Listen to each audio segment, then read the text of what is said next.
નમસ્કાર ખેડૂત મિત્રો, સ્વાગત છે તમારું ખેડૂત ચેનલની અંદર। આજે તારીખ 13 જાન્યુઆરી 2026 ને વાર મંગળવાર।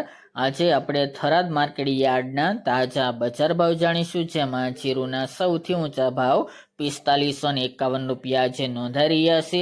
આજે 250 રૂપિયાનો જીરુમાં એક સાથે સુધારો જોવા મળી રહ્યો છે। આ સપ્તાહની અંદર જીરુમાં સારી એવી તેજી શરૂઆતથી જોવા મળી રહી છે। વાયદા બજારમાં પણ સુધારો જોવા મળી રહ્યો છે, જેના કારણે આગામી દિવસની અંદર સુધારો જોવા મળશે। તો ચાલો મિત્રો જાણી લઈએ કે આજે રાયડો, જીરું અને અજમાના ભાવ શું ચાલી રહ્યા હતા।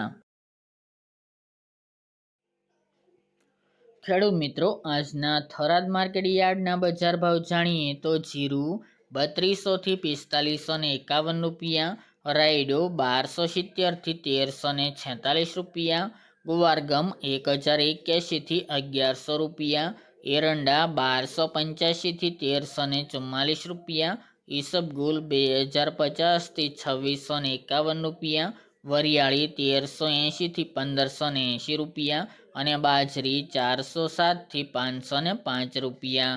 તો ખેડૂત મિત્રો, આ તાજના થરાદ માર્કેટ યાર્ડના તાજા બજાર ભાવ।